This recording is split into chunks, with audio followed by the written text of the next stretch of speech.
자, 전설의 웹툰 광장이 넷플릭스로 돌아왔는데요. 캐스팅이 어마어마하죠. 소지섭, 추영우, 허준호, 차승원, 공명 등등. 원작이 드라마가 되면서 원작과는 다른 이야기가 들어갔는데 얼마나 더 재밌어졌는지 퀸에서 깔끔하게 요약해드릴게요. 11년 전 오 회장의 조직 아래 이주은과 구봉산이 있었습니다. 주은은 조직의 2인자였던 남기준 덕분에 조직의 위상은 점점 높아졌고 오 회장의 후계자로 이주은이 거론되기 시작했죠.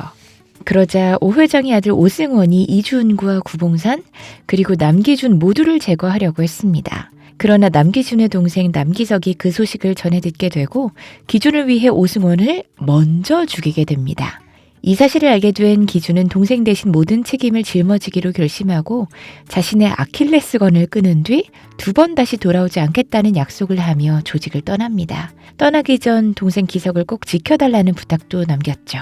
그 후 조직의 2인자였던 주은은 봉산과 조직을 양분해 평화롭게 운영해 왔습니다. 단 서로를 치고 나서는 사람은 반드시 대가를 치러야 한다는 규칙이 생겼죠. 목숨으로 갚든 그에 상응하는 무언가를 내놓든. 그리고 11년 후 현재 봉산의 부탁으로 주은은 기석을 통해 봉산의 아들 구준모의 교육을 시키게 됩니다. 하지만 준모는 기석에게 모멸감을 느끼고 참다 못해 청부살인을 벌입니다. 기석은 양아치들의 습격에 목숨을 잃었고 그 소식은 형 기준에게 전해졌죠.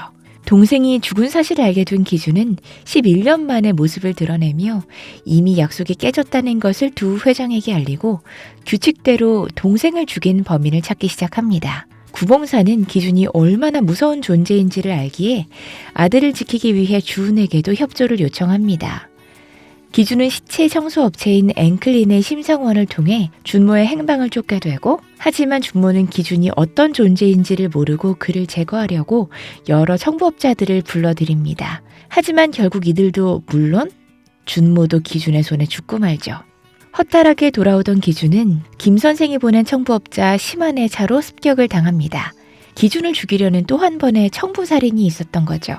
하지만 옛 동료 병우와 노이사 그리고 기석의 오른팔이었던 해범의 도움으로 겨우 살아남아 이 전쟁 뒤에 숨은 손이 있다는 것을 알게 되고 그를 추적하기 시작합니다.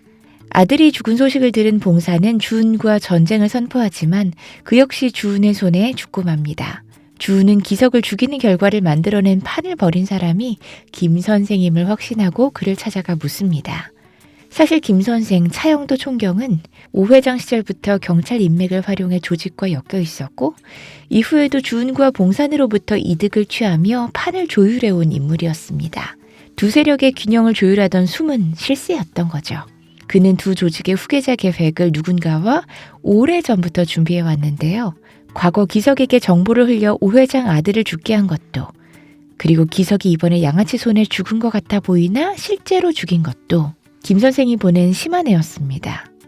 김 선생은 자신을 찾아온 주은을 제거하고 기준을 끌어들여 모든 죄를 뒤집어 씌우려 합니다.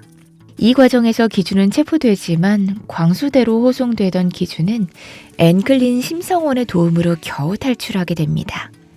한편 이미 아버지를 죽인 사람이 김 선생임을 알고 있던 주은의 아들 금소는 김 선생이 숨겨놓은 아버지 주은 관련 비밀 자료를 찾기 위해 서울시경 압수수색을 진행합니다. 그리고 김 선생의 청부업자였던 심한애를 역으로 이용해 기준을 도우려던 심성원을 제거하고 이제 기준까지 죽이려 하죠. 사실 그동안 김 선생과 만나 주은과 봉산의 균형을 맞춘 광장을 운영한 것도 그리고 주은과 봉산 모두를 지배하는 자리에 앉고 싶어 했던 것도 바로 금손이었습니다. 그 목적으로 구준모에게 기석을 보내는 일까지 벌여 의도대로 기석을 죽게 만든 거였죠. 주은의 장례식. 금손은 이미 회유와 협박으로 고위층 검찰들을 끌어모아 자신만의 새로운 광장을 만들겠다고 선언합니다. 그러나 기준은 결국 김 선생의 아지트를 찾아가 그를 직접 죽이고 이 모든 일의 배후에 있던 금손을 죽이기 위해 향합니다. 장례식장에서 금손은 기준에게 묻습니다.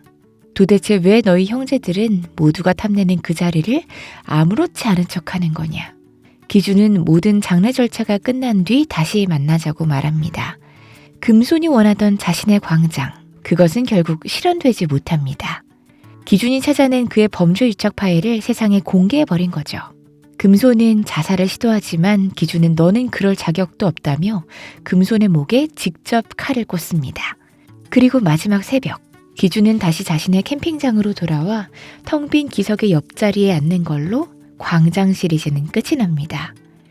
하나뿐인 동생에 대한 죄책감과 미안함을 가지고 자신에게 맞선 자들을 무찔러야 했던 남자의 이야기였네요. 더 생생한 이야기는 넷플릭스를 통해 확인하시면 좋겠습니다. 저는 광장 다른 이야기로 돌아올게요.